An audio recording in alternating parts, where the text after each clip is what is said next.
इस कार्यक्रम के पुण्यार्चक हैं श्री वर्धमान श्वेतांबर स्थानकवासी जैन श्रावक संघ ट्रस्ट, उपाध्याय प्रवर प्रवीण ऋषि चातुर्मास समिति, महावीर भवन, इंदौर।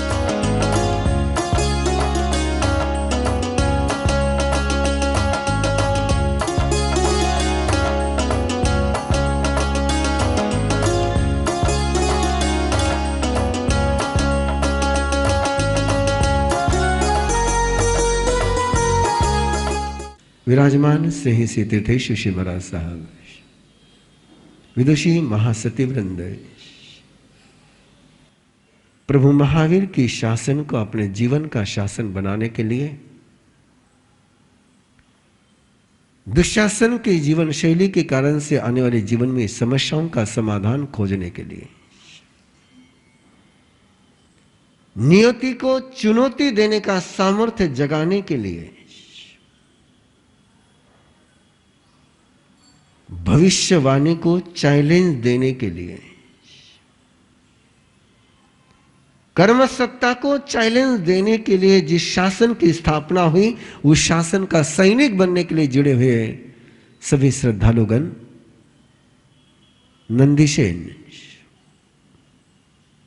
राजा श्रेणी का बेटा है,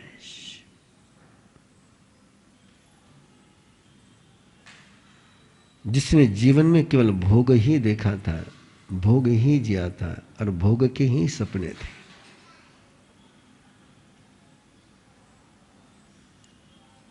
जो योग की निंदा करता था, जो संयम की खिल्ली उड़ाता था,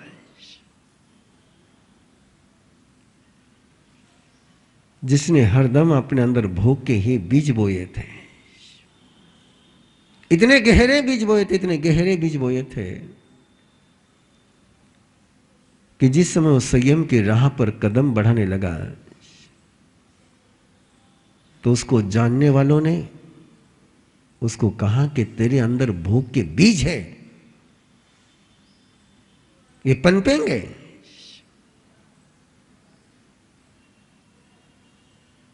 तो संयम की राह से भ्रष्ट हो जाएगा, ये बीज पनपेंगे। प्रभु भी जानते थे कि इसके अंदर भोग के बीज है, गहरे बीज हैं, ऐसे बीज है, ऐसे बीज है मानो बरगद वृक्ष के, वट वृक्ष के बीज है, पीपल के बीज है। और पीपल के बीज को पनपने के लिए जमीन की आवश्यकता नहीं होती है, पानी की जरूरत नहीं होती, खाद की जरूरत नहीं होती है। ऐसे बीज है उसके अंदर, ऐसे बीज हम सभी के अंदर। और उन बीजों को रहते हुए किसी के पास नीम का बीज हो तो ठीक है, आम का बीज हो तो भी चल जाएगा, कि आम के बीज को पनपने के लिए जमीन भी लगती है, पानी भी लगता है। बिना पानी के, बिना जमीन के कोई बीज पनपता है तो उसको कहते पीपल का बीज। और ऐसे उसके जीवन में बीज पड़े हुए थे, लेकिन उसने सबकी सलाह को दरकिनार करते हुए, सबके सुझावों को पैरों तले रोनते हुए बहुत कहा, उसको बहुत कहा, लेकिन किसी की नहीं सुनी उसने। और दीक्षा लेता है, ब्रह्मचर्य के रास्ते पर कदम धरता है, संयम के रास्ते पर कदम धरता है। पूछा उसने प्रभु से कि वो भी जानता है कि मेरे अंदर कितने भोग के बीज हैं, मेरे अंदर कितने ब्रह्मचर्य के संस्कारों के खिलाफ है। और वो प्रभु से पूछता है, प्रभु मैं कैसे इनसे मुक्ति पाऊंगा, क्या कर सकता हूं? और प्रभु ने कहा, जो तू कर सकता है वो कर, जो तू कर नहीं सकता है वो कराता चले जा। जो तू कर सकता है वो कर, जो तू कर नहीं सकता है उसको तू कराता चला जा। जब तुझे ऐसा लगे कि मैं कर नहीं सकता हूं, जब तुझे ऐसा लगे कि मैं ब्रह्मचर्य का पालन नहीं कर सकता हूं, उस समय तो ब्रह्मचर्य का पालन कराते चले जाना है। जिस समय तुझे लगे कि मैं संयम की राह पर चल नहीं सकता हूं, उस समय दूसरों को संयम की राह पर चलाते जाना है। जब तक तू चल सकता है तब तक चलता चला जा। और नंदीसेन ने परमात्मा के उस संदेश को स्वीकार किया है। जब तक मैं चल सकता हूं मैं चलूंगा, जब तक मेरे सामर्थ्य जवाब नहीं देता है तब तक मैं संयम की राह पर चलूंगा। किसी भी प्रकार के भोग के बीज को पनपने का मौका नहीं दूंगा। और वो जानता था कि भोग का बीज पनपता है तन की सुविधा में, भोग का बीज पनपता है मन की सुविधा में, भोग का बीज पनपता है माहौल के बीच। इसलिए उसने अपने तन को सुखा दिया, अपनी तन को ऐसा रेगिस्तान बना दिया भोग के लिए कि उसको देख करके केशी के मन में विकार जन्म ही न पाए। उसके मन में विकार जन्मते भी थे तो भी तन असमर्थ हो गया था। बॉडी उस बीज को रिस्पांस नहीं दे रही थी, और बॉडी के रिस्पांस के बिना कोई काम हो नहीं सकता है। ना धर्म का न पाप का, दोनों के लिए किसी की जरूरत है तो बॉडी के सहयोग की। बॉडी रिस्पांस देगी तो ही गुस्सा कर सकोगे। पेड़ को गुस्सा आता है लेकिन पेड़ गुस्सा कर नहीं सकता है क्योंकि बॉडी का रिस्पांस नहीं है।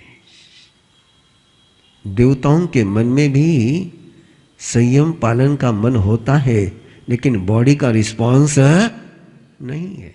कायेनम धम्मम संफासिए, काया से ही धर्म को स्पर्श किया जा सकता है, काया से ही पाप को स्पर्श किया जा सकता है। और काया को धर्म स्पर्श में लगा दिया तो काया पाप को स्पर्श नहीं कर पाती है। धम्मा राम, धर्म को आराम बना दे, उद्यान बना दे। और ऐसा बनाया उसने कि उसका शरीर, उसके मन में पहले की भोग की स्मृतियां जागृत हो भी जाती थी तो भी तन साथ नहीं देता था।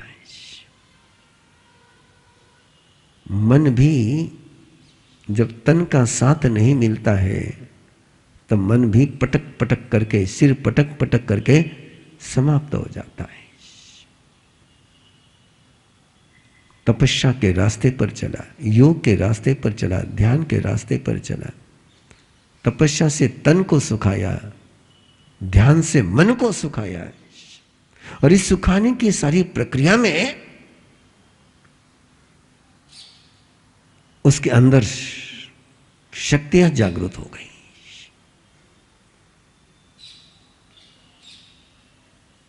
अंदर के सारे स्ट्रक्चर चेंज हो गया, उसके मन का स्ट्रक्चर चेंज हो गया, उसके सोच का स्ट्रक्चर चेंज हो गया। ही फील, वो महसूस करता था कि मेरे अंदर एक अनूठा सामर्थ्य आ गया है। मैं चाहे जो कर सकता हूं। तपस्या के पारने के लिए चल पड़ा है। एक दिन अंतर में एक भाव जन्म चुका था तपस्या के कारण से। कि मैं कहीं भी जाऊंगा तो मुझे आहार मिलेगा ही मिलेगा।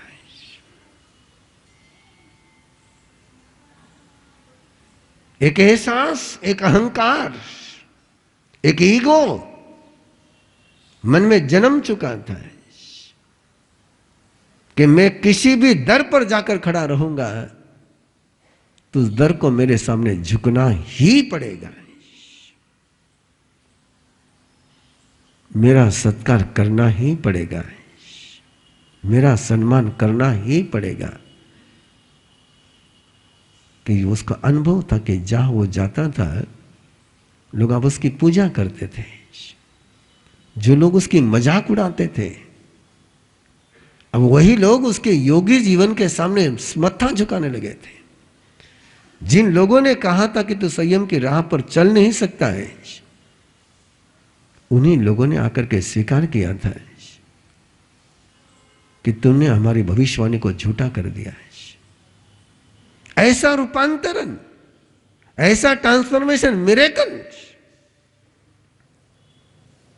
जिन जिन लोगों को नंदीशन पर डाउट था कि संयम की राह पर चल नहीं सकेगा, उन सारे लोगों ने उसके जीवन को देखते हुए, उसकी चर्या को देखते हुए, उसके तन को देखते हुए, उसके आंखों के ओजस्व को देखते हुए कहा था कि नहीं, तूने हमारी सारी बातों को झूठा कर दिया है। और जब ये प्रशंसा आती है तो अहंकार पनपता है।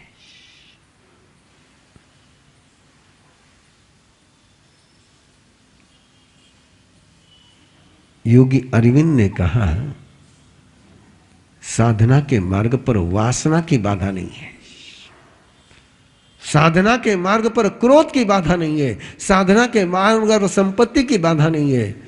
साधना का एकमेव बाधक कोई है तो अहंकार।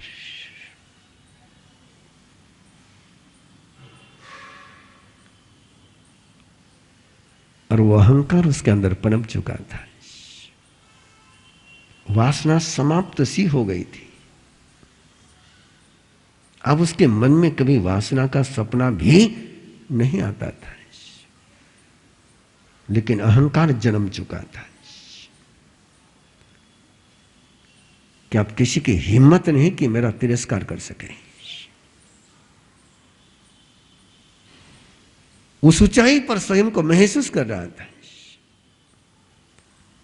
और लोगों की प्रशंसा ने उसके बात को और बल दिया था।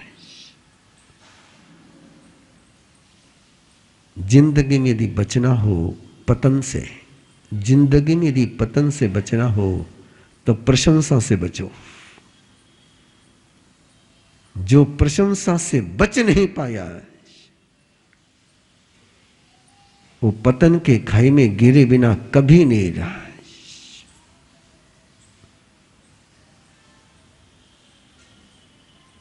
इसलिए प्रशंसा को जहर कहते हैं, जो अमृत जैसा लगता है।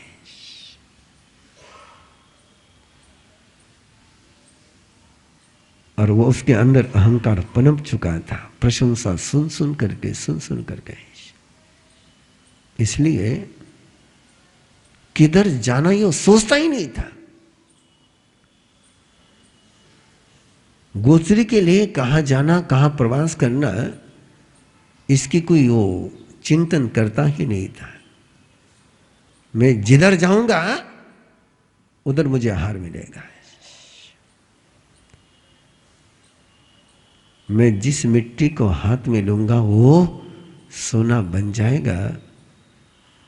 ये अहंकार जिसके मन में पनपता है और उसके जीवन में जब वो पल आता है कि सोना हाथ में आता है, मिट्टी बन जाती है,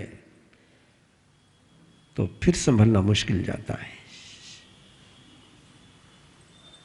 रावण की हो कि कंस की हो कि सबकी कहानियां इतनी सी कहानियां हैं। और वही अहंकार, भोग चला गया, वासना चली गई, विकार चले गए, विकारों का दहन कर दिया, लेकिन अहंकार पनप गया। उस अहंकार तुम्हें केयरलेस करता है, अहंकार तुम्हें बेपरवाह करता है। अहंकारी व्यक्ति किसी की परवाह नहीं करता है, लापरवाह बन गया है। और उसी लापरवाही में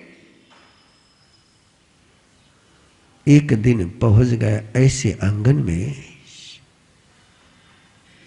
गोत्री लेने के लिए, आहार लेने के लिए, एक वेश्या के आंगन में, एक भोग सुंदरी के आंगन में। और उसने उसको देखा अपने आंगन में। वो मैला कुचला लुखा सुखा बदन, और जैसे ही उसने कहा भोग नहीं, भिक्षा,